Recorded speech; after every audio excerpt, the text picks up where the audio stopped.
contre toute humanité.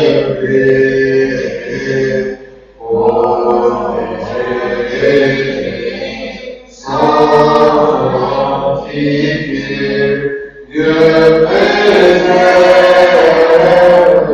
sa foi.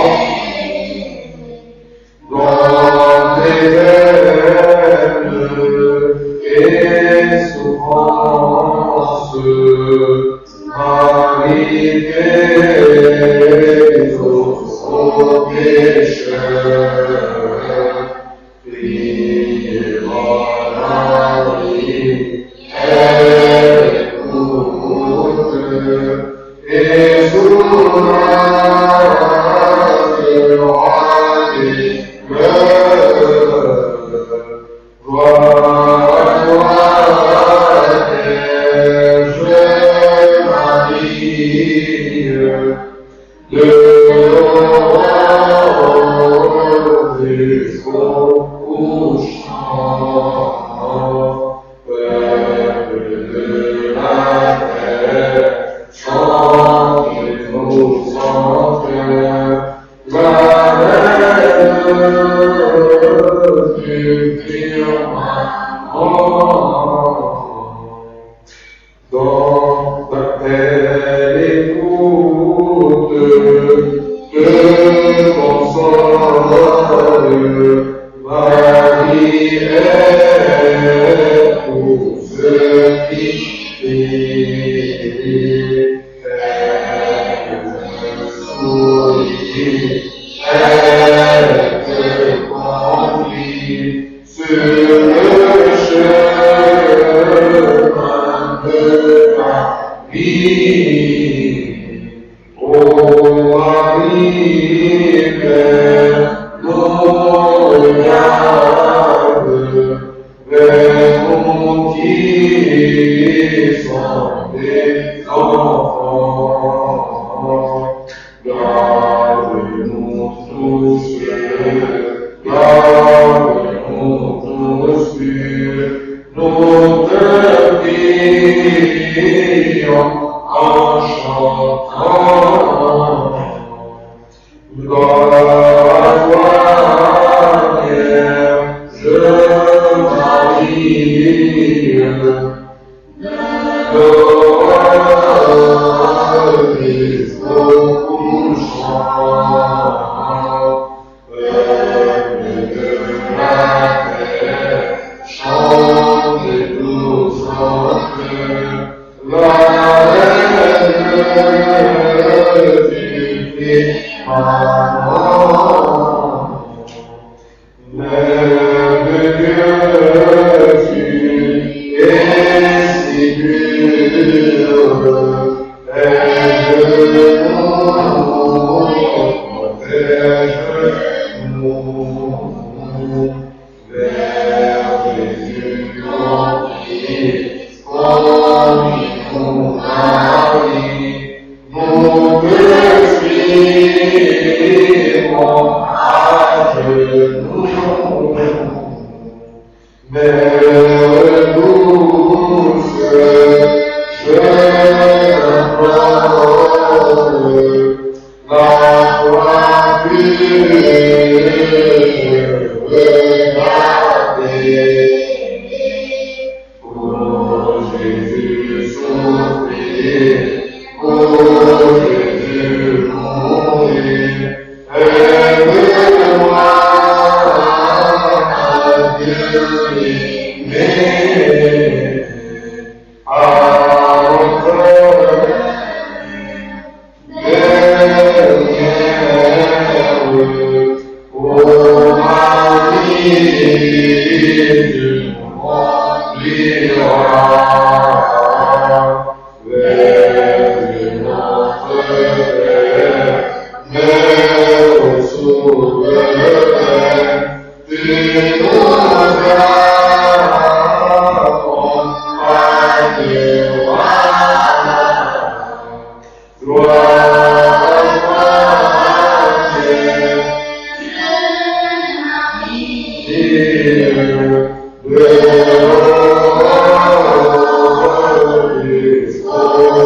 Est-ce qu'on peut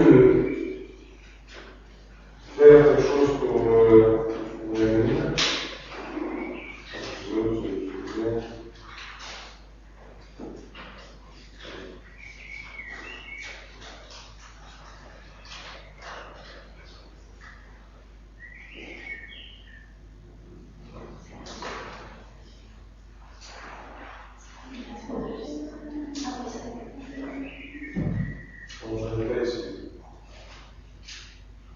Vous avez au fond, à la fin quelque chose pour 20 minutes?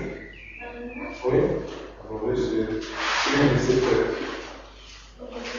Vous avez à la fin? Non,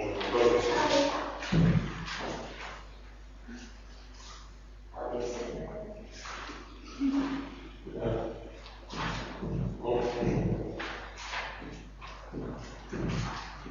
Bien, allez, on commence.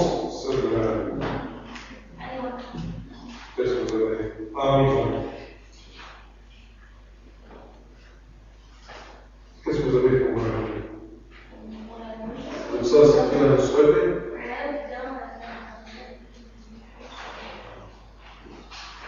Alors, ce sont les images de manière, c'est la rien. Bien, donc choisissez un 78, si tu veux dire pour moi. Je commence. Désire ta joie et ton amour, ô Dieu, toi tu m'attires, mon bien-aimé j'amour, car ta beauté m'inspire, et mon fardeau est lourd, et loin de moi retire des peines de chaque jour. Si tu veux une couronne, tu devras porter la croix. La gloire je te donne, sois fidèle et viendra. Si tu veux une couronne, tu devras porter la croix, car les rois je te donne, sois fidèle et viens à moi. Oh, donne-moi ta flamme, ta force accorde-moi, je confierai mon âme et porterai ta croix. Et si tu me frappes, je viendrai près de toi. Béni et bénissable, témoigneront de toi. Si tu veux une couronne, tu devras porter la croix. Car les rois je te donne, sois fidèle et viens à moi. Si tu veux une couronne, tu devras porter la croix. Car les rois je te donne, sois fidèle et viens à moi. De tes ailes, mon âme se blottit. l'hirondelle, c'est toi qui me nourris. Les fleurs des champs s'y lèvent, c'est toi qui les vêtis. Les rois sont éternels, et même la vie. Si tu veux une couronne, tu devras porter la croix, car mes rois, je te les donne, sois fidèle et bien à moi. Si tu veux une couronne, tu devras porter la croix, car mes rois, je te les donne, sois fidèle et bien à moi.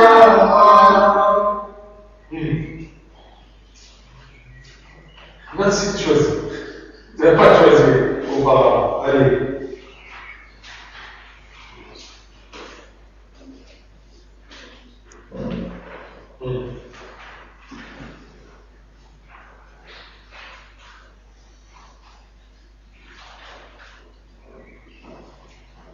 Allez, parce qu'on va dormir. On attend. Hein? Après tout ça, allez.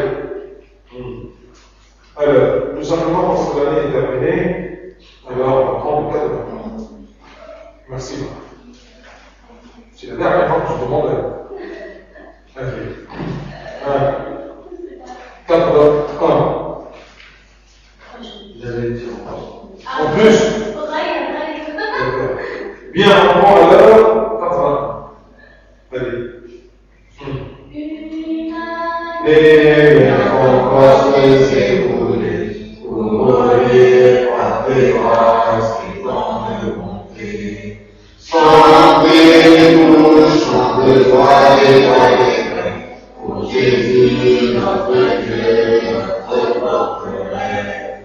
Tout joie et tout honneur, que les gens du monde nous sauveur, de nous bien tout l'amour qui peut porter, toute gloire et tout honneur, que son Dieu nous sauveur, de nous bien tout l'amour qui peut porter, nous chanterons, les lieux nous rentrerons, avec un étranglement, qu'est du firmament. Une année bien capable de s'écouler, couronnée par tes grâces et tant de bonté. Chantez tous, chants de joie et d'allégresse, pour Jésus, notre Dieu, notre forteresse. Dieu nous dit, tu choisis, près-toi sera béni, à ta source vive et bois. Adorez-en la croix, bienheureux qui tu choisis, près-toi sera béni, à ta source vive et bois. Adorez-en la croix, Jésus des douleurs, qui consolera le cœur, les pécheurs et sauvera, du mal et du trépas. Une année bien encore de s'écouler, couronnée par tes grâces et tant de bonté. Chantez tous, chants de joie et d'allégresse, pour Jésus, notre Dieu, notre porte-rêve. Toi qui avais allé à l'amour de ce cœur, tes ton obéir. Jérôme s'en sourit, toi qui as fait les mains, à l'amour de ce cœur, et ciel nous obéit. Jérôme s'en sourit, les montagnes et les rivières, les éclairs et le bonheur, la formation des déserts, tu consoles les amitiés. Dernière fois. Une année de s'écouler, couronné de tes grâces et tant Chantez tous, chants de joie et d'allégresse, pour Jésus, notre Dieu, notre porte-paix. Et l'homme Jésus, il va et généreux, car sa main nous fait voir, si fait au lieu de gloire, Dieu lui envoie des cieux, il va et généreux, car sa main nous fait voir, si fait au lieu de gloire, et montagne jusqu'au but, que les ciels sont revêtus. De la haute puissance, nous nous chant. Une armée vient encore de s'écouler, couronner par tes grâces et tant de bonté. Chantez tous, chants de joie et d'allégresse, pour Jésus, notre Dieu, notre forteresse. Bien, on va préparer la prière. Bien, François, Michel Mousseau, d'accord, Mario, d'accord, je prends la première Dani, d'accord, alors, Mireille,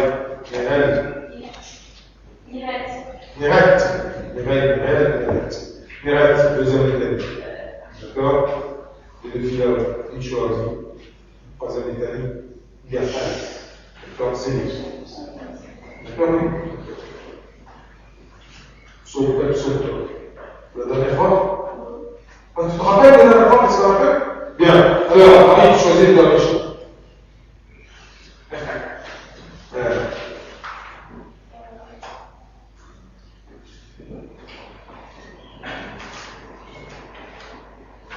Faut chanter comme ça, tout le monde réjouit. Hein? Qu'est-ce qu'elle a dit? 112. 112, c'est quoi ça?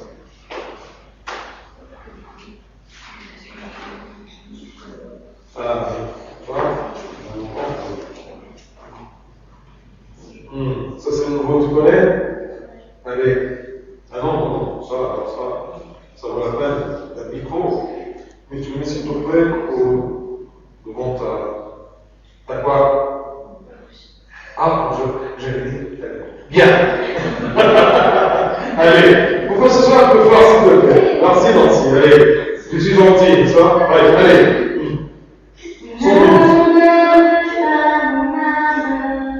Océan d'amour, Dieu soit que réclame, la gloire de ton époux, source.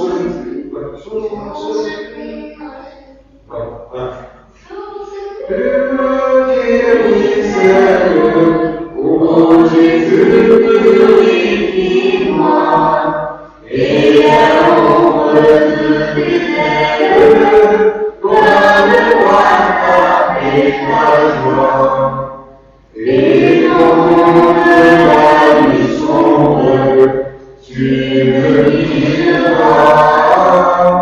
Oh Jésus, placé dans l'ombre, mes soucis tu chasseras. Source pure qui ruisselle, oh Jésus, purifie-moi, et à l'ombre de tes ailes, donne-moi ta paix, ta joie.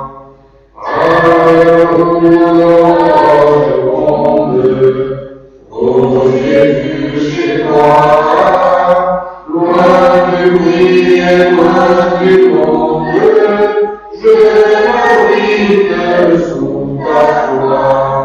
Source pure qui ruisselle, oh Jésus, purifie-moi, et à l'ombre de tes ailes, donne-moi ta paix, ta joie. Embrasser ta tristesse et traiter confiance.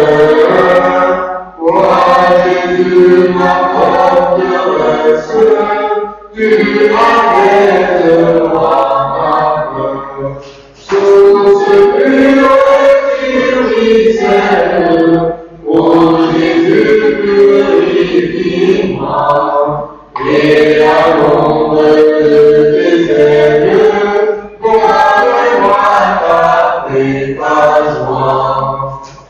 En prière. Page 9. Au nom du Père, du Fils et du Saint-Esprit, un seul Dieu, Amen. Prions tous ensemble. Notre Père, qui es aux cieux, que ton nom soit sanctifié, que ton règne vienne, que ta volonté soit faite sur la terre comme au ciel. Donne-nous aujourd'hui notre pain de ce jour. Pardonne-nous nos offenses, en pardonnant aussi à ceux qui nous ont offensés. Et ne nous fais pas la tentation, mais nous du mal. Pardonne-nous, notre Seigneur, car c'est à toi qu'appartient le règne, la puissance et la gloire éternellement. Rends grâce à Dieu, Père miséricordieux, Père, notre Seigneur, Dieu et Sauveur de Christ, parce qu'il nous a protégés, aidés, conservés, reçus et montrés, chacun avec miséricorde, fortifiés par la jusqu'à cette heure. Supplions à toi, nous l'alliance de cette chose et tous les jours de notre vie, en toute paix, libre et puissant, le Seigneur notre Dieu. Gloire Seigneur, Dieu puissant, Père, notre Seigneur, Dieu et Sauveur de Christ, nous donnons grâce à toutes choses, parce que nous avons aidés, conservés, reçus et montrés, chacun avec miséricorde, fortifiés par le Dieu jusqu'à cette heure. Pour cela, nous appelons ta volonté à Dieu du jardin, donne-nous de Jésus que c'est la journée tous les jours de notre vie, en paix et en chacun. Toute envie, toute tentation, toute colère de Satan, toute envie des hommes méchants, toute attaque des ennemis et la musique. Éloignez-nous de tout peur et de ce Dieu saint qui est à toi. Conduis-nous tous les biens et tous les bons convenables, car c'est toi qui nous as donné le pouvoir de purifier les serpents et les sorcelants et toute la puissance de l'ennemi. Ne nous traîne pas en tentation, mais délivre-nous de la mal. Par la grâce, la miséricorde et l'amour de ton humain, de ton Fils unique, notre Seigneur, et Sauveur Jésus-Christ, par qui la gloire, l'honneur, la puissance et l'adoration, de son Dieu avec lui, de Saint-Esprit, qui est vivant et en puissance et la gloire, maintenant et toujours, au siècle des siècles. Amen. Pitié pour moi, mon Dieu, dans l'amour, sur l'amour, miséricorde, de pas sans péché. Lave-moi de ton Dieu, de ma faute et de moi de mon compte. Oui, je veux mon péché, ma faute et toujours devant moi, faute de toi. Moi seul, j'ai péché. Ce qui m'a habité, je l'ai fait. Ainsi, tu peux parler, montrer la justice, et que Dieu montrer la gloire. Moi, je suis né dans la faute, j'étais pécheur et le sein de ma mère. Mais tu veux au fond de moi la vérité, dans le secret, tu m'apprends la sagesse. Toi et moi, et nous autres, que je serai Dieu, la parole est le grand justice de la terre. Et nous enfants le champ de la paix, et n'en seront les autres qui doivent faire. Les autres dans ta race de mes fautes, enlève mes péchés. Et en moi, que le bon Dieu, renouvelle la vie au fond de ma pensée. Mais chaque parole de ta grâce, nous rencontrons ta saint. On va la gloire de te sauver, oui, Esprit de la ciel. Aux pécheurs, Seigneur du chemin, et encore de mon fidèle. Libère-moi du sang versé, Dieu mon Dieu sauveur, et dans la gloire de la justice. Seigneur, pour mon égard, moi je vous sauve par la louange. Si l'offre un sacrifice non redevable, tu n'accepteras pas le cause. Le sacrifice que tu as amené sur l'esprit brisé. Tu ne reçois mon Dieu un cœur brisé et broyé. Accorde le sang le bonheur, alors tu accepteras le juste sacrifice pour la seule de la cause, alors on pourra la cause sur le journée de la vie. Vous choisissez le psaume.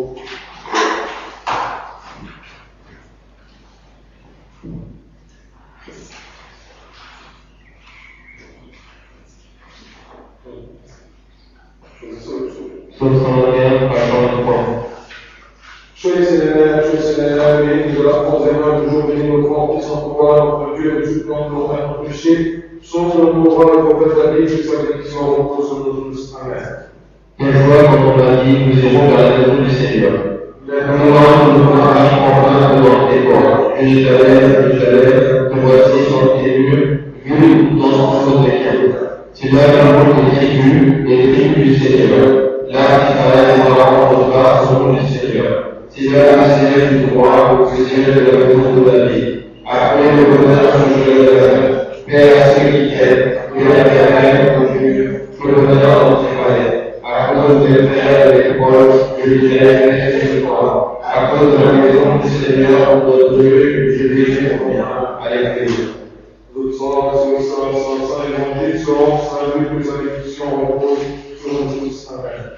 En fin de synagogue, les gens sont signes. Or, le frère de Simon était pressé par le plan de Pierre, on accroît ses gens à l'aveugle. Il se penchait sur elle, contacte la poing à la malade, et celle-ci quitta la pièce, et celle-ci quitta la malade. À l'instant même, elle se leva et elle servait. Au coucher du soleil, ceux qui avaient des impurs à la fin d'une vieille maladie les lui animaient. Et Jésus, en posant les mains à chacun d'eux, les guérissait. Des esprits mauvais sortaient de beaucoup d'entre eux, en criant qu'il avait touché Dieu. Mais Jésus les interpellait vivement et leur interdisait de parler parce qu'il savait que qu'ils étaient des Messies par Jésus. C'est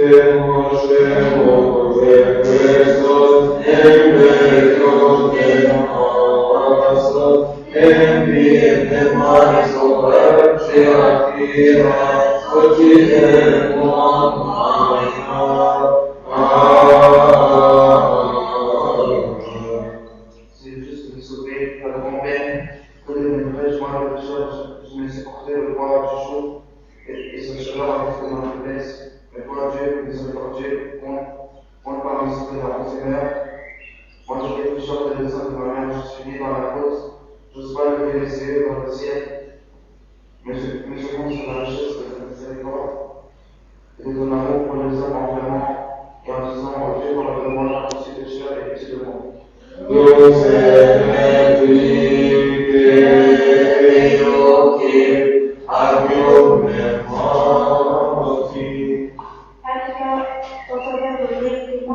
Les grâces paternelles, car j'ai estimé ma vie à sourire, les plaisirs et les désirs que j'aurais passés et touche à sa fin. Maintenant, je compte sur la richesse de ta compassion infinie. Ne te détourne pas d'un cœur haine qui recherche ta miséricorde. Voici que je prie de toi, Seigneur, avec humilité, en disant, Père, j'ai péché contre le ciel et contre toi. Je ne veux plus être de l'évangile en nom de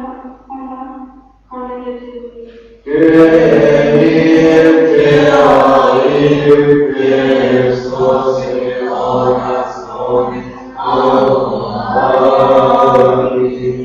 Avec soin et diligence, j'ai commis toute transgression, avec désir et énergie, j'ai péché. J'ai mérité le châtiment de jugement. Aménage pour moi le moyen de repentir en Notre-Dame du Jean-Vierge. Je te supplie, implore pour mon intercession et je t'appelle pour m'aider, afin que je ne sois pas humilié.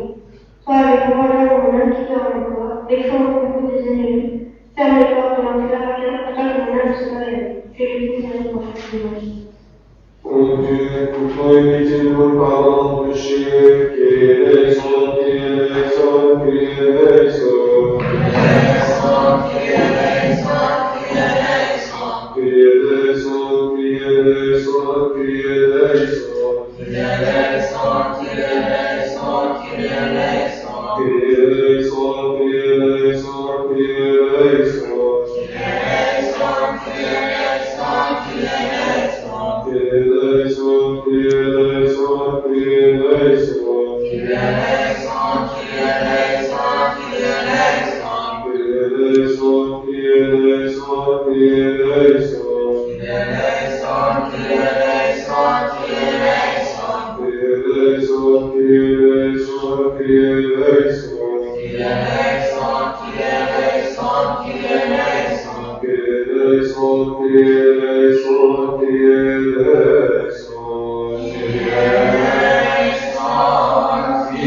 Notre Père Dieu, que ton nom soit sanctifié, que ton règne vienne, que ton volonté soit faite sur la terre comme au ciel.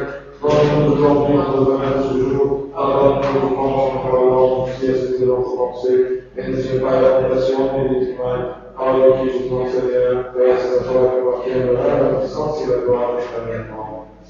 Passons pour Dieu. Nous te rendons grâce pour pouvoir la puissance, car nous avons passé du bon et la terre ce soir à remerciement. Nous nous avons mis de la lumière sur la commune du jour. Ô Dieu, reçois cette louange de la son maintenant. Sauve-nous des luttes de l'ennemi, et de tous les pièges qui nous avons vus. Aide-nous à passer cette journée sans peine, sans inquiétude ni avis qui nous relève l'imagination. Aide dans la relation de la paix et la chasteté, et que nous ne devons pour dérouler et de pour pouvoir improver. Nous glorifions constamment toutes choses que le Père accessible, qui est depuis toujours le Saint-Esprit, et vivant sous son ciel, et toujours dans les siècles des siècles. Amen.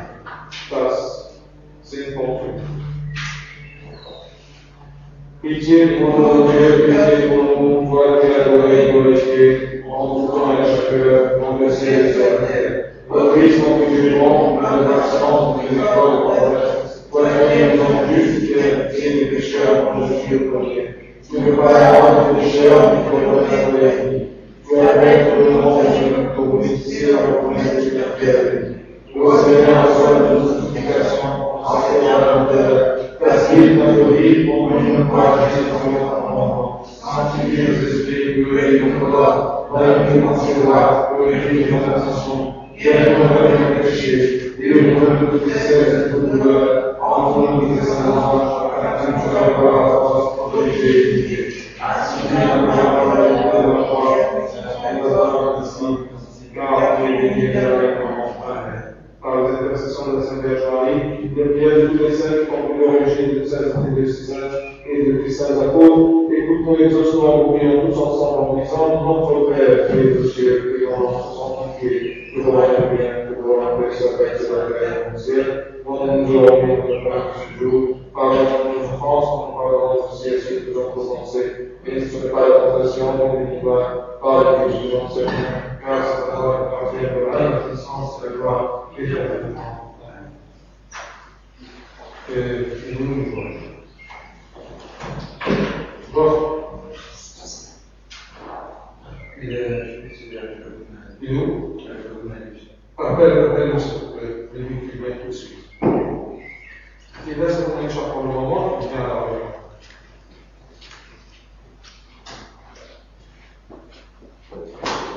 Est-ce qu'il y a quelqu'un qui a une question? Oui? Ça veut dire quoi au firmament? Au firmament. Au firmament.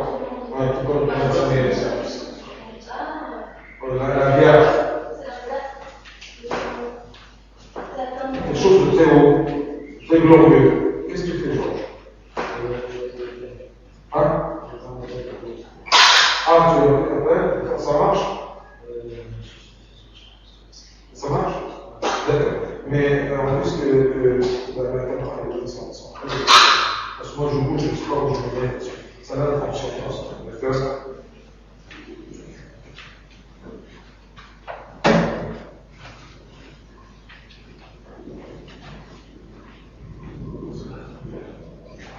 Bien. Alors, firmament, c'est, comment tu as dit, c'est pas un désastre? Alors, un firmament, c'est quelque chose de glorieux, c'est comme une firmasse, quelque chose de beau. D'accord? Bien. Autre question?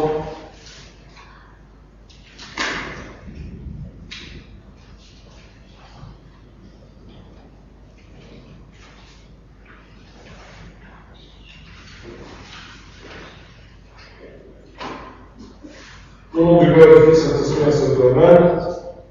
La dernière fois, nous étions sur la partie qui précise que le Christ Seigneur, dans notre ego, est crucifié pour nous, sous Ponce Pilate. On a dit que sous Ponce Pilate, c'est tout simplement une précision pour savoir que tous, qu'on y croit, est juste et précis dans l'histoire, même comme un fait. C'était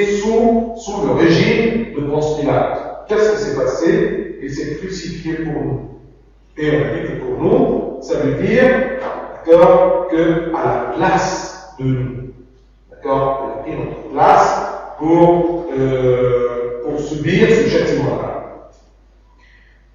Comme notre substitut. Substitut, ça veut dire, niabatable, c'est comme le substitut du procureur, quelque chose comme ça, d'accord, niab.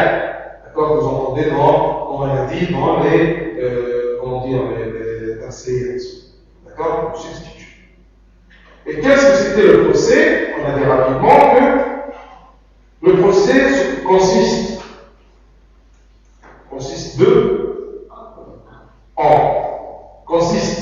en ce qui suit, d'accord? C'est que c'est nous qui devions mourir parce que nous avons péché, parce qu'il y a une loi qui dit car le salaire du péché est la mort. Le salaire du péché est la mort. Et on a eu un autre verset de Saint Paul. C'est pourquoi, par un seul homme, le péché est entré dans le monde. Le péché est entré dans le monde, dans la nature humaine. D'accord? Par un seul homme, qui était Adam. Et par le péché, alors, le péché est entré dans le monde, parmi les hommes, dans la nature humaine. Le péché est entré à la elle, la mort. Parce que le salaire du péché est la mort. Alors si il y a un péché, il y a la mort. Et ainsi la mort s'est étendue sur tous les hommes, parce que tous ont péché. Ce n'est pas Adam tout seul. Mais nous, on a péché parce qu'on a hérité cette mauvaise nature. D'accord? Pourrie par le péché, introduisant la mort dans le monde des êtres humains. C'est ça le procès. Nous sommes coupables. Mais voilà que le Christ, seul qui est sans péché, qui peut prendre notre place et mourir pour nous, est venu pour mourir à la place des pécheurs qui étaient condamnés à la mort. C'est ça la rédemption. C'est ainsi que ce juste fut crucifié, se substituant à nous, c'est-à-dire prenant notre place. Alors, entre nous, on proclame ceci, d'accord? Il est crucifié pour nous. Donc pas tout simplement qu'il est crucifié, mais pour être tout simplement crucifié pour son péché, ou pour une faute que lui a commise. Mais, d'accord, en principe, c'est pour nous. Même l'Aaron droit, après la tradition, eh bien, il a dit à celui du gauche mauvais, il a dit, mais écoute, nous, par justice, nous sommes là sur la croix. Mais lui, qu'est-ce qu'il a fait pour être crucifié? Il y a des gens qui le voient crucifié. S'ils ne croient pas que c'est à cause de lui-même ou de ses péchés, eh bien, ils ne savent pas que c'est à cause de nous. Alors, c'est pour cela que nous, les chrétiens, dans notre credo, d'accord, on proclame que le Christ, et nous croyons que le Christ est bien crucifié pour nous. Parce que lui, il était sans péché, et c'était le seul homme sans péché. D'où la théorie ou l'équation théologique, notre sauveur égale, ou le sauveur égale, homme sans péché illimité. On ne peut pas trouver la solution de cette équation que en trouvant que le sauveur, le seul qui peut être sauveur, c'est le Christ, la parole de Dieu incarnée, fait homme. Vous vous rappelez la fois avant-dernière, on a dit tout simplement que fait homme pour être sûr qu'il est un homme complet.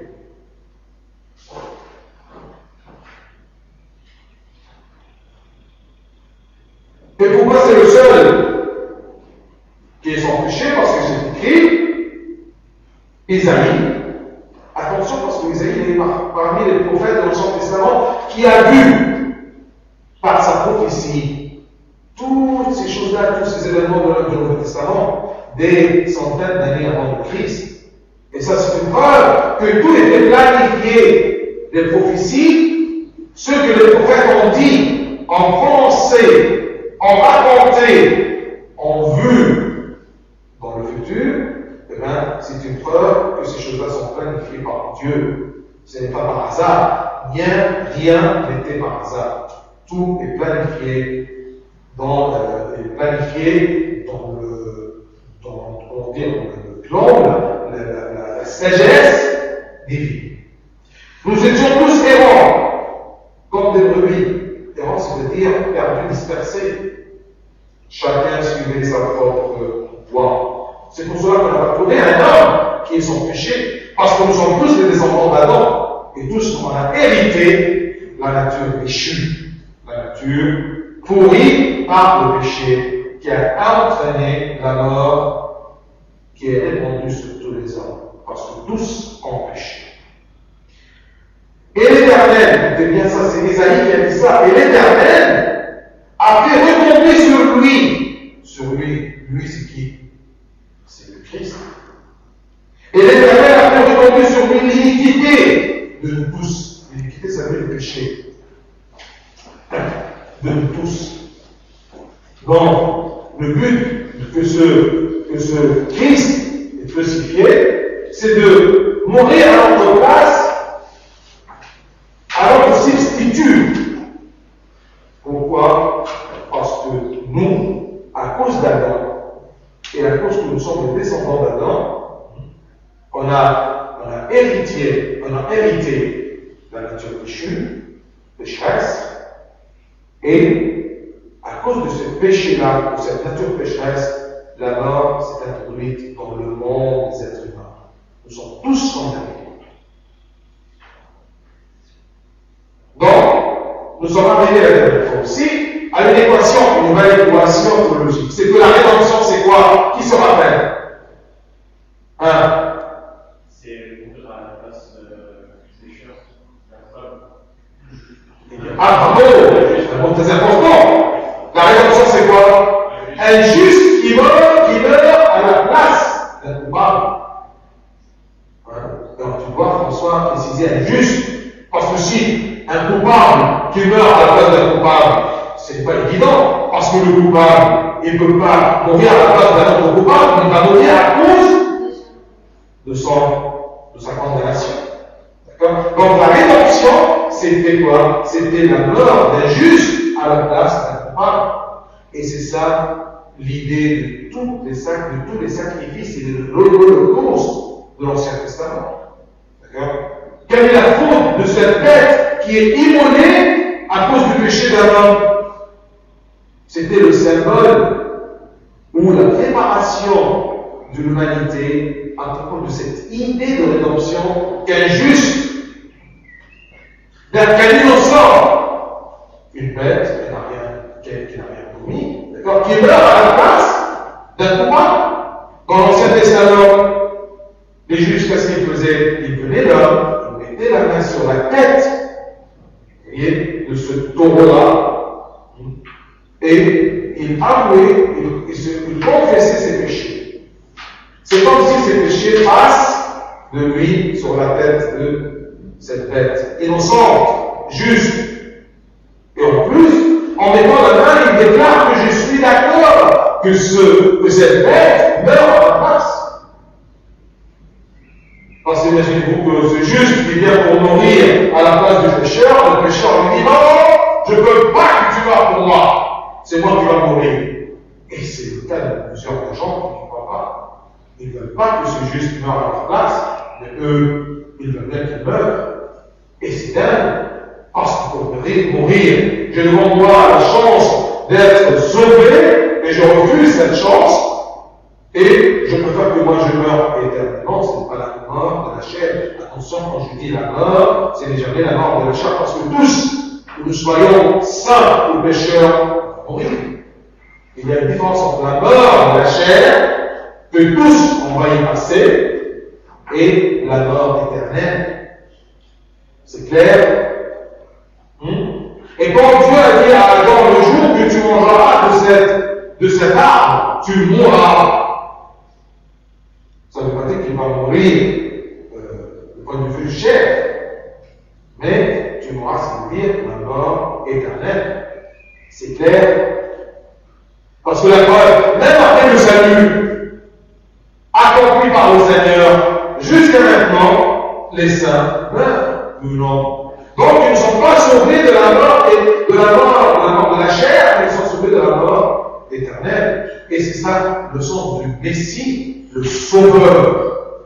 Et nous sommes de quoi? Les Juifs avaient toujours l'intention que ce soit un Sauveur matériel dans le royaume et de ceux de cette terre. Il va venir pour rétablir le royaume terrestre des Juifs. Mais le Christ leur a dit, mon royaume n'est pas de ce monde. D'accord? Le royaume de Dieu, c'est un royaume céleste. Et ce n'est jamais un royaume terrestre. Pourquoi? Parce que si Dieu est éternel, il a un royaume terrestre, la terre, ça veut dire notre royaume de Dieu, ça veut dire aussi avec la fin du monde, ce qui n'est pas évident. Notre Dieu est éternel. L'éternel, c'est-à-dire qu'il va vivre, qu'il va régner éternellement. Il va régner éternellement sur quoi? Sur une terre qui va s'abîmer. Ça ne marche pas. Donc sûrement, ce royaume-là, de cet éternel, est un royaume éternel. Il n'y a rien qui est éternel que dans les plus hauts des cieux. Même pas le ciel, parce que le ciel et la terre vont s'abolir. Qu'est-ce qui va rester? C'est la troisième ciel que saint Paul a parlé, où il y a le royaume des cieux. Ce n'est plus la terre ou le ciel. Quels sont les deux premiers cieux? Les ciels des oiseaux, ensuite l'univers, tous les astres, toute l'astronomie. Ensuite, au-delà de ça, c'est que l'homme ne sait pas, c'est le troisième ciel. D'accord? Donc la rédemption signifie qu'un juste meurt ou un pas. Mais là, il y a un problème. Le Christ est mort. J'ai eu la possibilité d'être sauvé. Mais le problème, c'est qu'aujourd'hui, nous aujourd'hui sommes bien. C'est le vendredi 22 juin. Le matin, j'ai péché.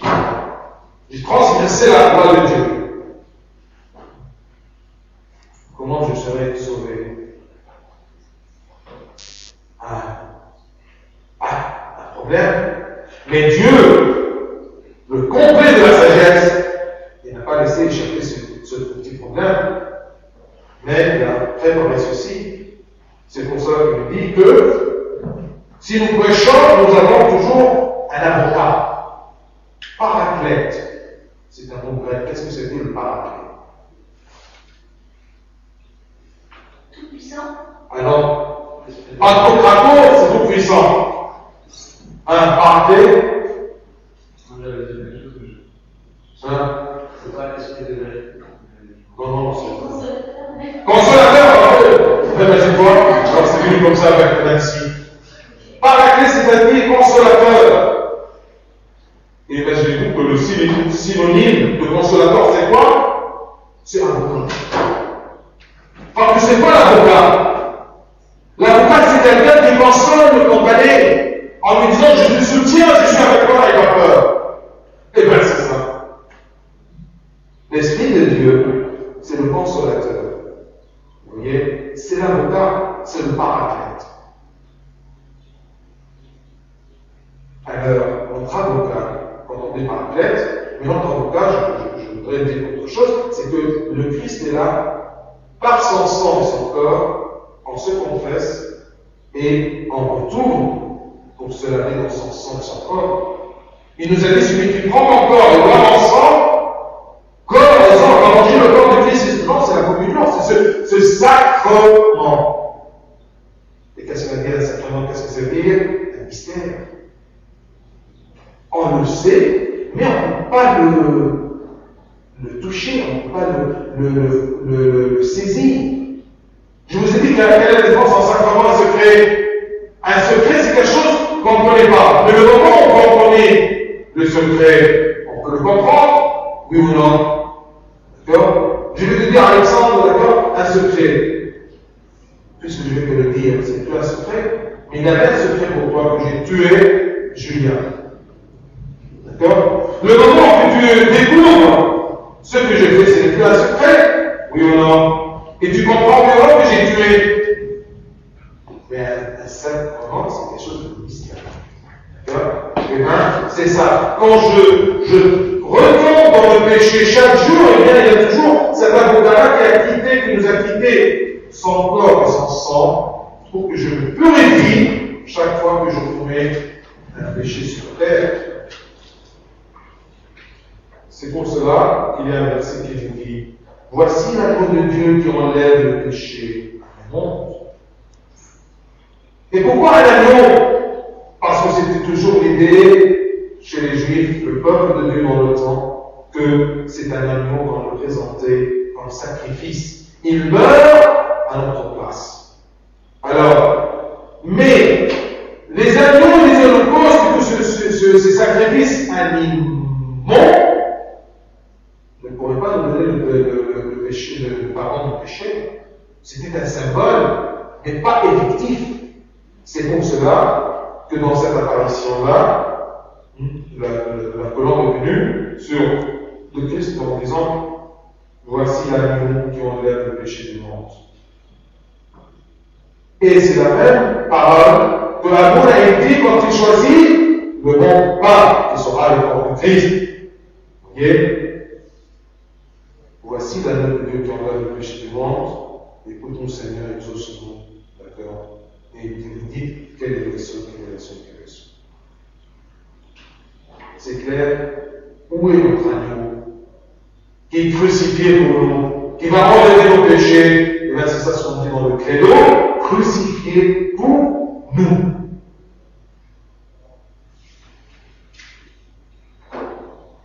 Est-ce qu'il y a jusqu'à maintenant des questions? Oui. C'est quoi la différence entre expiation et rédemption? Expiation. Expiation.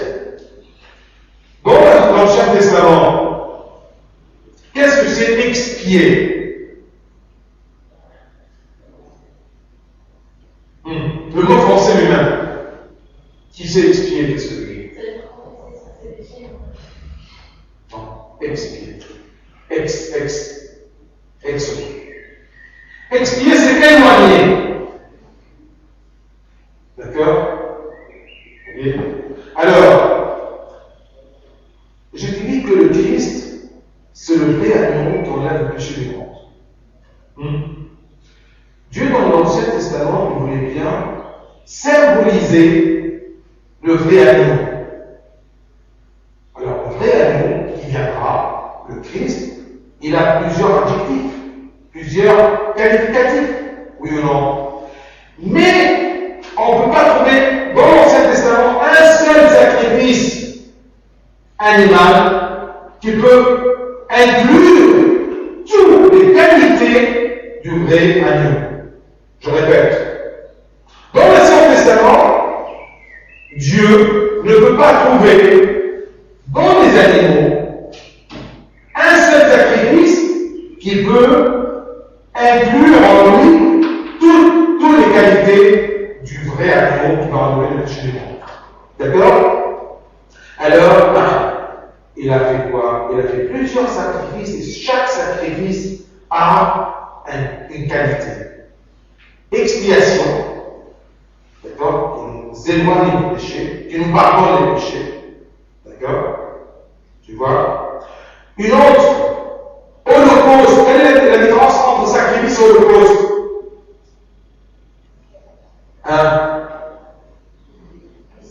C'est quand on tue quelqu'un. L'holocauste, on tue aussi quelqu'un, pas quelqu'un, un animal, attention. Oui. Bien. Quelle est la différence? Sacrifice et holocauste? C'est la même chose. Non, il y a une différence. Pas du point de vue terminologique, mais dans le sens Dieu. Holocauste, c'est pas un. C'est de la perfection. Et sacrifice, c'est. Ce n'est pas la perfection, c'est une totalité. Qu'est-ce que ça veut dire? Holocauste, c'est-à-dire un animal immolé et tout entier est brûlé jusqu'au sombre, parce que tout est à Dieu. Donc, dans le salut, il y a l'expiation, il y a le pardon,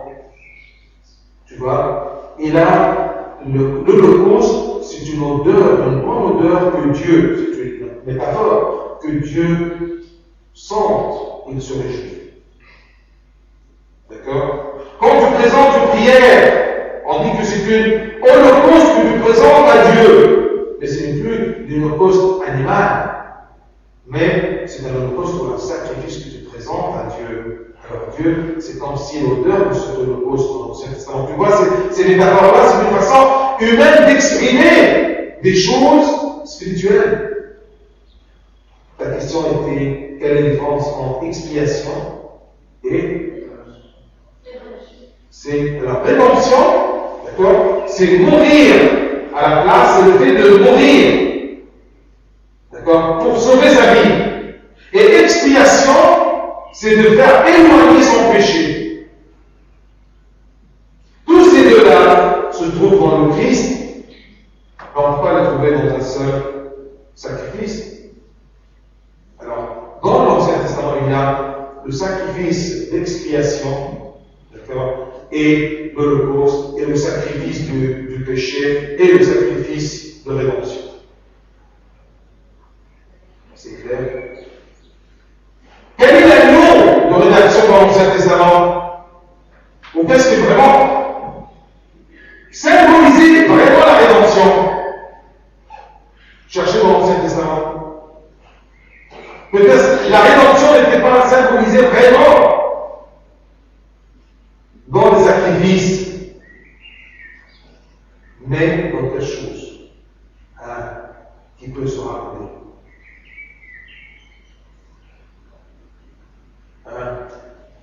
Le temps de Moïse,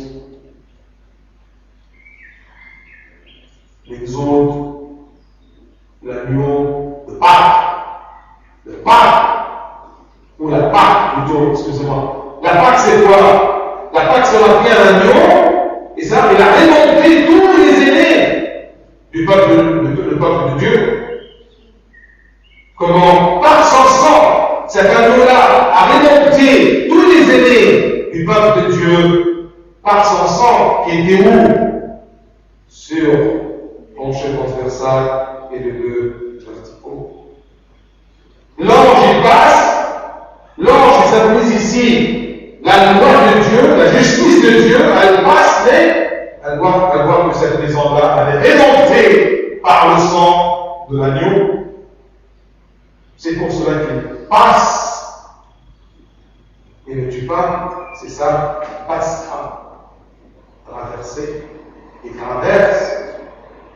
Et le même temps aussi, comme le peuple de Dieu a traversé la mer Rouge, de la terre d'Égypte, d'esclavage, à la terre de la liberté, nous sommes des enfants de Dieu, libres en Dieu et par Dieu, qui nous a libérés de la mort et du péché. Claire, expiation et rédemption. D'accord? Expiation. D'accord? Expier, c'est-à-dire. Mais l'expiation, la rédemption, tout, bien, c'est dans le salut. Ce sont plusieurs éléments, d'accord, du salut. Parce que dans le salut, d'accord, mes péchés sont pardonnés, d'accord, et ma vie est épargnée, je ne mens pas, et j'ai eu une nouvelle vie, d'accord, la naissance. Autre question? Est-ce que c'est clair jusqu'à maintenant? On récapitule tout simplement le credo pour savoir jusqu'où nous sommes arrivés. D'accord? C'est de 40, 48, 45, 47. En vérité, je crois grâce à Dieu, et c'est ce paragraphe, même le paragraphe d'après, je crois grâce à Seigneur, qui pour nous les hommes et pour l'homme de salut est descendu du ciel. Par l'Esprit Saint et la richesse de la Vierge Marie, et c'est fait homme. Jusqu'à maintenant, c'est clair? Est-ce qu'il y a des questions? Il a été crucifié pour nous sous Ponce Pilate, a souffert et a été enseveli.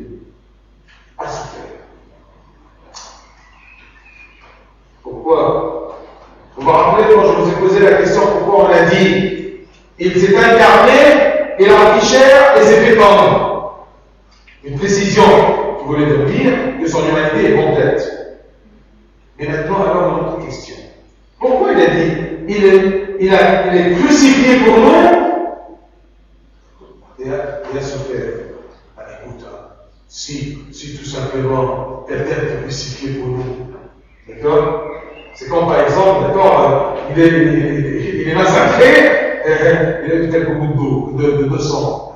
Puisqu'il est crucifié, sûrement il a souffert, non? Mais pourquoi on l'a fait ici? Parce que c'est la nature humaine.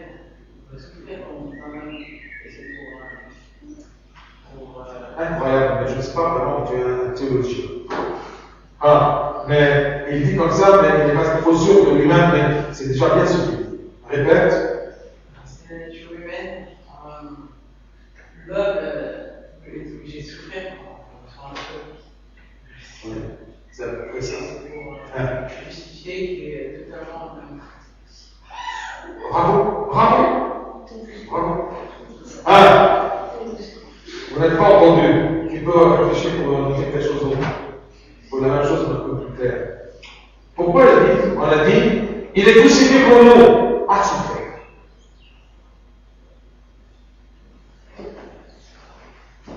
Il a dit tout simplement, pour prouver qu'il est. Il est Dieu. Ouais. Donc, volontairement, il a voulu être humain dans toute sa splendeur. Humain, c'est-à-dire, ce qu'elle a dit, il est homme complet. Et il a pris sur lui la douleur qu'il aurait pu éviter s'il avait voulu. Il était comment? Voilà, en avance ses Par sa divinité. D'accord? Je cherche aussi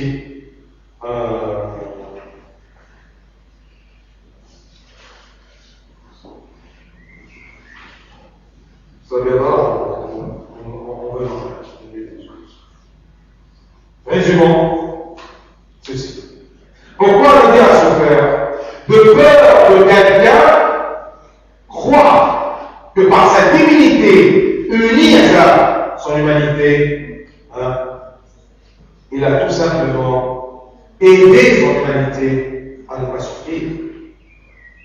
Par sa divinité, il n'a pas profité de sa divinité pour soulager son humanité. Son humanité a pratiqué, a vécu toute la souffrance.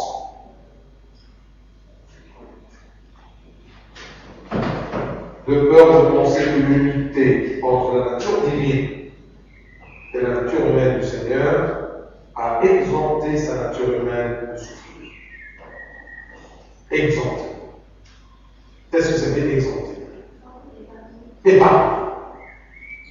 D'accord? La nature divine qui était toujours unie à la nature humaine du Christ n'a jamais exempté la nature humaine, d'accord, de vivre son humanité complète avec ses souffrances, ses douleurs. Il y a beaucoup des exemples. Isaïe le prophète. Isaïe le prophète a vu les souffrances de la croix des centaines d'années avant la souffrance de la croix. Et c'est ça la prophétie. Vous savez, retenez bien le chapitre 53, c'est un chapitre qui parle vraiment d'une façon incroyable à propos des détails de la souffrance de la crucifixion. Je vous fais écouter. Isaïe 53.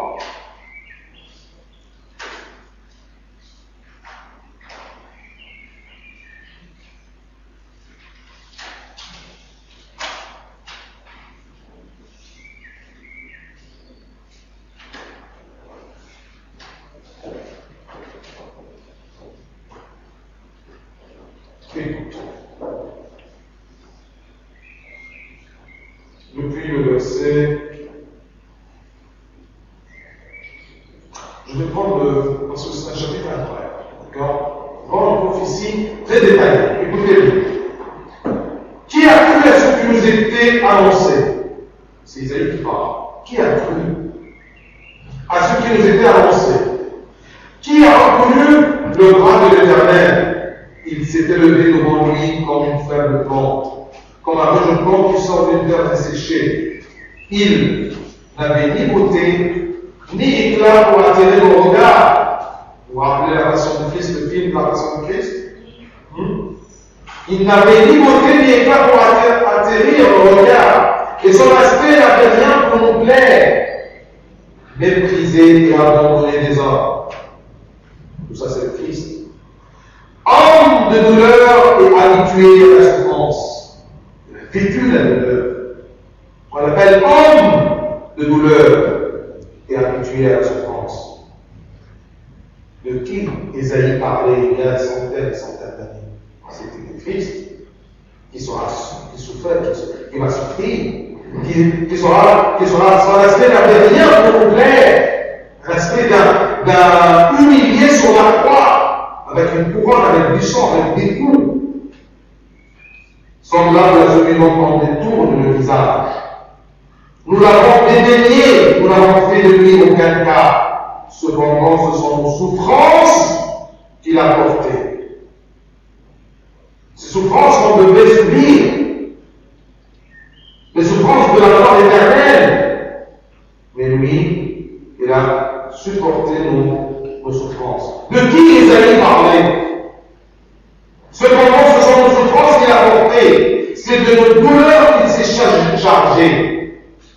Et nous l'avons considéré comme puni, frappé de Dieu et humilié.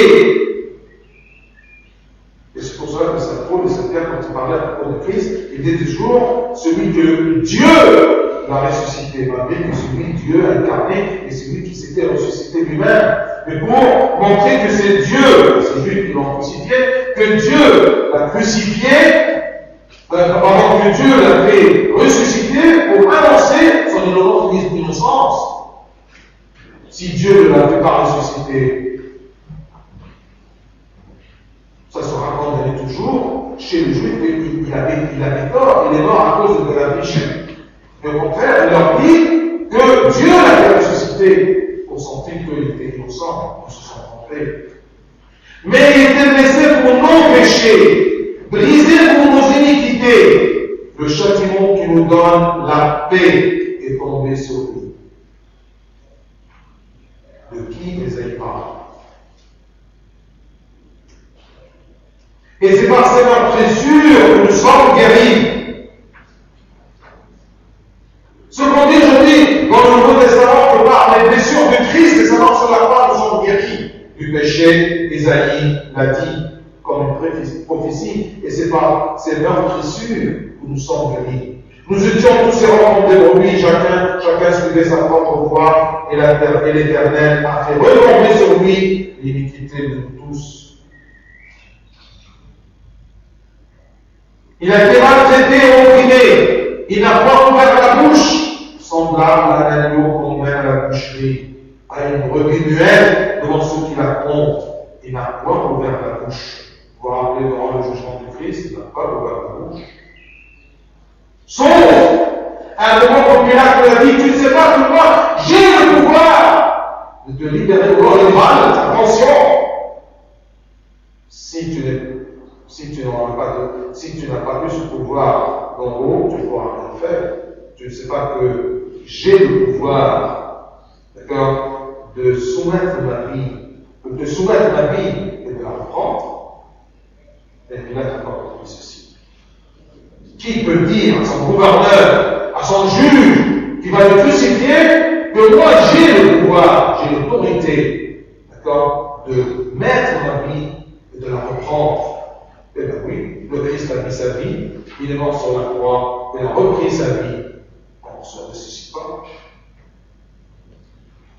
Il a été relevé par l'angoisse et le châtiment, et parmi ceux de sa génération qui a cru qu'il était retranché de la terre vivant et frappé pour les péchés de mon peuple, de mon peuple. On a mis son sépulcre parmi les méchants, son tombeau avec le riche. Le tombeau du Christ, ça appartenait à qui? Joseph d'Arimathie. Exactement, c'était un riche. Quoiqu'il n'ait point commis de violence, il n'y a point eu de fraude dans sa bouche. Le Christ n'avait pas de faute dans sa bouche. Il était innocent. C'est pour cela qu'il a fait la rédemption. D'accord? Le juste qui meurt pour le coupable. Il a plu à l'Éternel de le briser par la souffrance. Après avoir livré sa vie en sacrifice pour le péché, il aura une postérité et prolongera ses séjours, et l'œuvre de l'Éternel prospérera entre ses mains. Il parle à propos de qui? Qui est mort pour le péché du monde? Ou qui va mourir? Si on ne comprend pas que c'est celui qui est venu crucifié pour nous sauver, c'est lui qui a, sur lequel est retombé toutes nos fautes. Ce sera qui? Le Messie que les Juifs attendent toujours. Le Messie qui va venir pour les libérer de quoi? De quelque chose de terrestre, de leur donner le royaume du Nil au Phrate. C'est ça le royaume de Dieu. Sur une terre qui va s'accomplir un jour. Non, il y a quelque chose qui cloche là. De qui parle les amis? Ah oui, c'est pas dit. Parce que les chrétiens ne se comprennent pas au Christ. Il dit de qui parle les amis?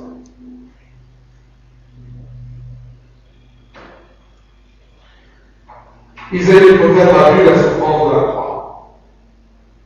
Vous voyez? Parce que c'était quelque chose de planifié dans la sagesse de Dieu. Sur la croix, la souffrance du Christ était si atroce. Ça, c'est une preuve.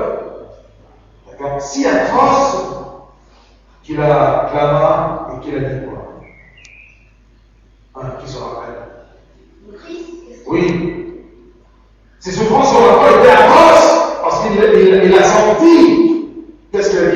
Seigneur, Seigneur, pourquoi m'as-tu abandonné? Exactement. Et qu'est-ce que ça veut dire? Qui peut m'expliquer? Il y a un qui n'est pas chrétien qui va vous dire, vous dites que c'est Dieu, d'accord, crucifié, oui. Mais il parle au Seigneur, et le Seigneur l'a abandonné. Comment vous m'expliquez ceci? Vous avez utilisé quelle équation de la théologie? Il s'adresse à l'humain, à sa divinité. C'est l'humanité qui parle. Oui, oui. Tu n'étais pas là avec moi parce qu'il y a une équation qu'on a étudiée. Selon son humanité unie à sa divinité. Mais il dit à la divinité, pourquoi tu m'as abandonné? Est-ce que le Père, l'essence divine, a abandonné le Christ? Est-ce que c'est vraiment un abandon? Qu'est-ce que c'est le sens de cet abandon-là? Qui peut me dire? Parce qu'en fait, sa gloire est masquée par. Exactement, d'accord. Mais sa gloire, la gloire de la divinité est masquée par l'humanité. D'accord, vous ne voyez qu'un homme crucifié et humilié, et il est vraiment difficile à le voir, comme Isaïe a dit. D'accord? Mais cet abandon-là, pourquoi tu as abandonné? C'est pas pourquoi tu m'as abandonné, mais dans le sens de plutôt qu'il m'a laissé souffrir, sans le préserver de telles souffrances. C'est une humanité qui parle à la divinité. En Christ, pour nous montrer qu'il a souffert complètement comme un homme complet, qui a pris chair et qui s'est incarné. Il a pris chair et s'est fait homme. Vous voyez? C'est pour cela que devant le tombe de Lazare, il a pleuré. Un Dieu pleure, non! Il a pleuré selon son humanité unie à sa divinité. Et cette humanité était unie à la divinité comment? Par l'incarnation. Par cette présence de l'Esprit Saint dans le sein de la Vierge Marie, où la divinité s'est unie avec la divinité. Ah, la divinité. C'est clair?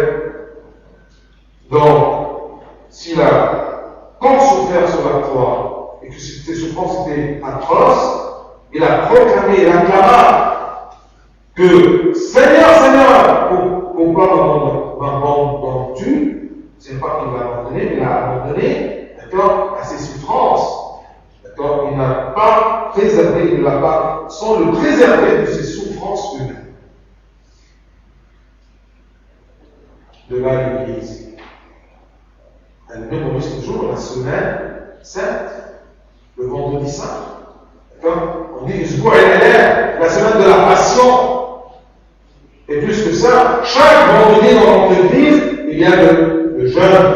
Pourquoi? Pour mémoriser, d'accord? Pour se rappeler toujours de la douleur de la souffrance de Christ. Puisqu'on mémorise quelque chose, c'est quelque chose de vrai.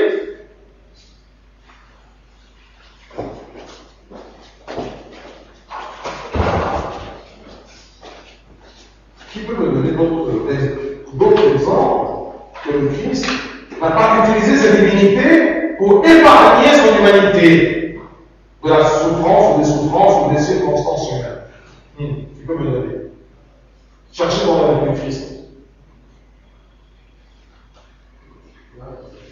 Hein?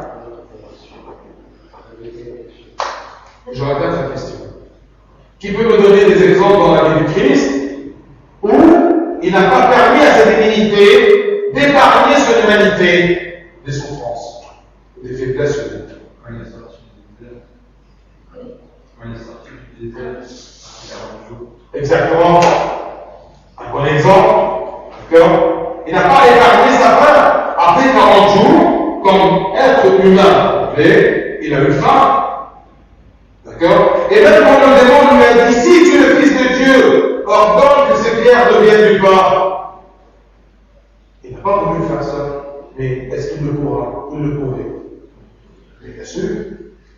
Mais, vous montez toujours que sa divinité n'a pas épargné son humanité. D'avoir faim après 40 jours. D'autres exemples. Quand il lui a dit ça, et les gens sont partis. Oui, durant toute la tentation. Ça, c'est un seul fichier. D'accord? La tentation sur la croix. Et avant la tentation sur la croix. Il se rappelle d'une chose dans son enfance. Il a pris naissance de la Vierge Marie. Il a pris naissance de la Vierge Marie. Parce qu'elle a hérité du péché d'Adam. Si tu veux, mais il y a quelque chose de plus simple, plus clair, plus direct, plus net. Quand il était petit, Au temple, quand il est venu au temple et qu'il a.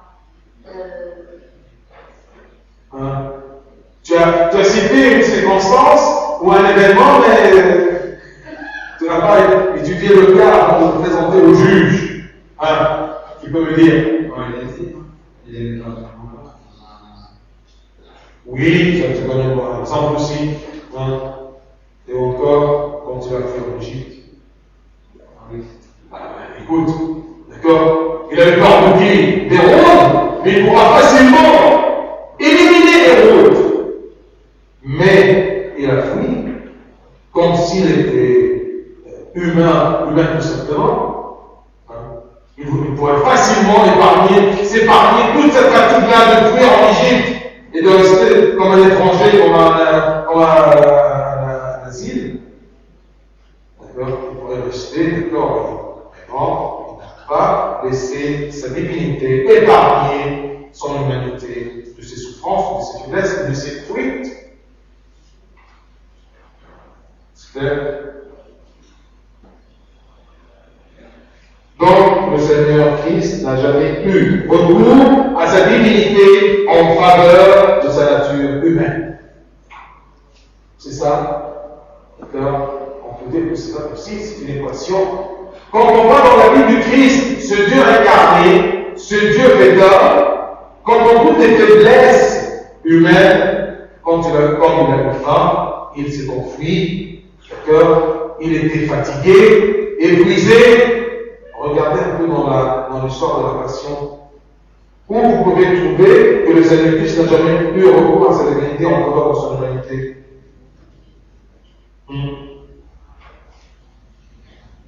Ne me dis pas qu'il était crucifié, non, avant le chemin de la croix.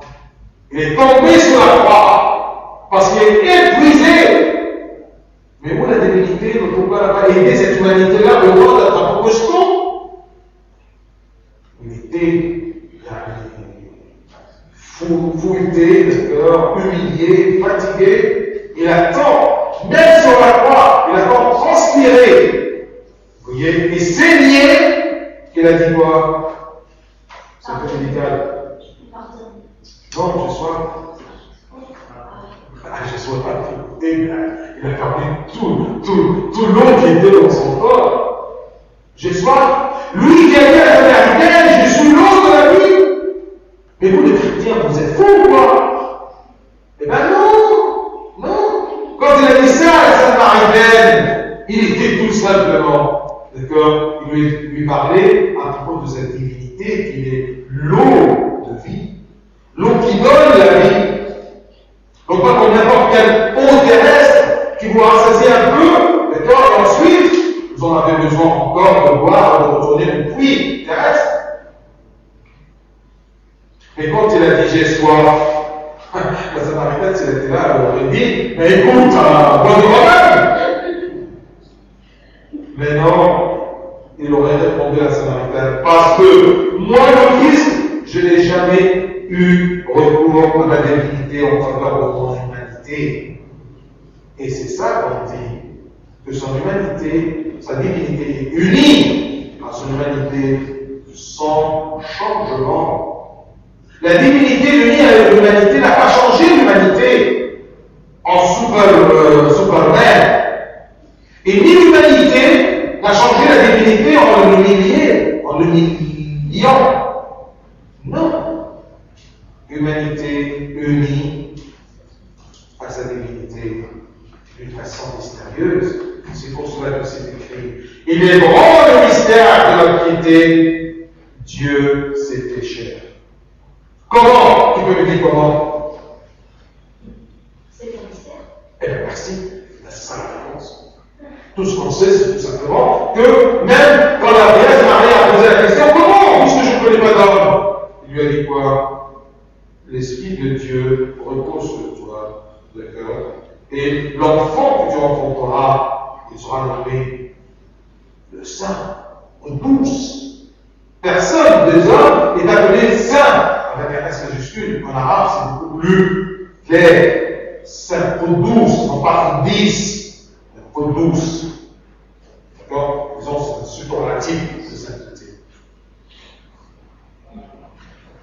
Donc, c'est ça l'équation que le Seigneur, Christ, n'a jamais eu recours à sa divinité en faveur de sa nature humaine. Il est tombé sur la croix. Il a demandé à qui? À Simon de Cyrène. C'est Mahan de Taïwan. Un homme qui était en retour du champ où il travaillait, on lui dit bien, porte avec lui la croix. Est-ce qu'il ne pouvait pas la voir tout seul?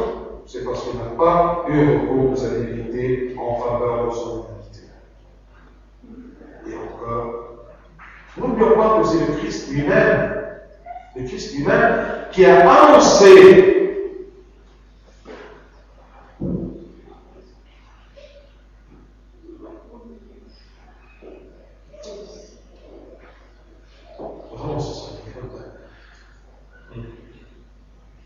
le Christ lui-même a annoncé qu'il devait souffrir.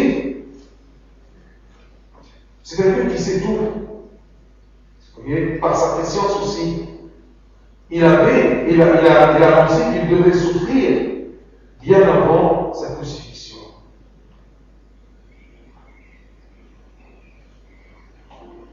Comme je vais vous dire, Matthieu 16 par exemple.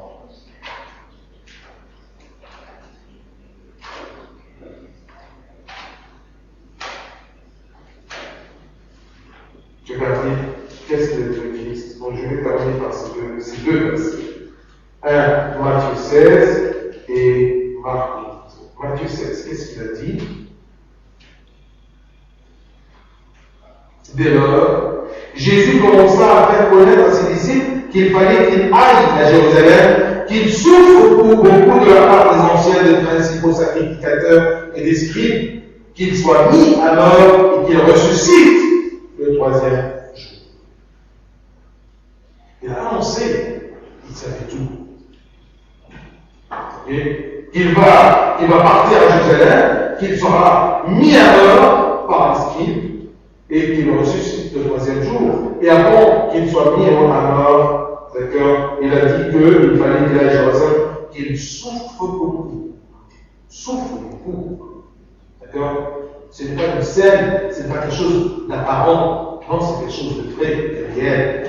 Et même dans Marc 8,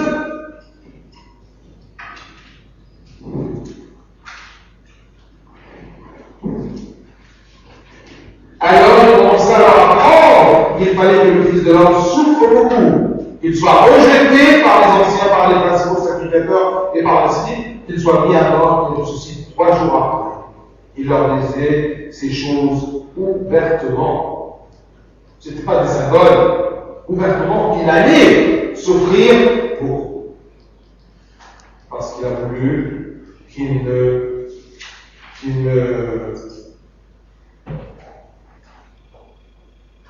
n'aille jamais recours à sa vérité pour en faveur de sa vie. Est-ce que vous avez des questions? Il est tout ce qui est pour nous à se faire. On a compris pourquoi on dit, nous les chrétiens dans le credo, à se faire, c'est un homme entier. Comme il a fait chair et c'était pas. Question.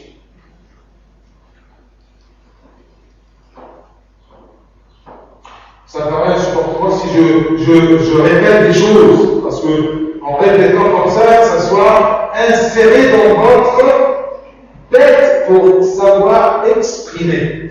Parce que parfois, vous sentez dans des réponses, quand sans la vérité, on ne sait pas exprimer. Alors, c'est comme ça qu'on apprend comment exprimer, comment on choisit les termes, selon sa divinité unie à son humanité, ou selon son humanité unie à sa divinité. Pas de questions? Vous êtes sûr? Bien. On prie le page 47.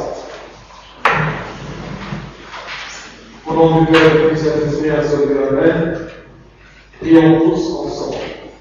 En vérité, je crois en Dieu, le Père Tout-Puissant, Créateur du ciel et de la terre, de toutes choses visibles et invisibles. Je crois en un seul Seigneur Jésus-Christ, le Fils unique de Dieu, né du Père dans tous les ciels, lumière de la lumière, révélation de Dieu, engendré non pas créé, consubstantiel au Père, par qui tout est vérité, qui pour nous les hommes pour notre salut et naissance du ciel, par l'Esprit Saint et la plus chère de la Vierge Marie, c'est ça. Il a été crucifié pour nous sous Ponce Pilate, à son Père a été enseigné. Il est ressuscité le troisième jour, conformément aux Écritures. Il est monté au ciel et s'est assis à la droite du Père. D'où il reviendra pour sa gloire, pour juger les humains et sans même avoir la de pain. Je crois en l'Esprit Saint qui est le Seigneur qui doit la vie. Il procède du Père avec le Père et le Fils, recevant l'adoration et la gloire. Il est parlé par les prophètes. Je crois en l'Église une sainte universelle apostolique. Je reconnais un seul appel pour le pardon des péchés. J'attends la résurrection de la mort et la vie du monde avec eux.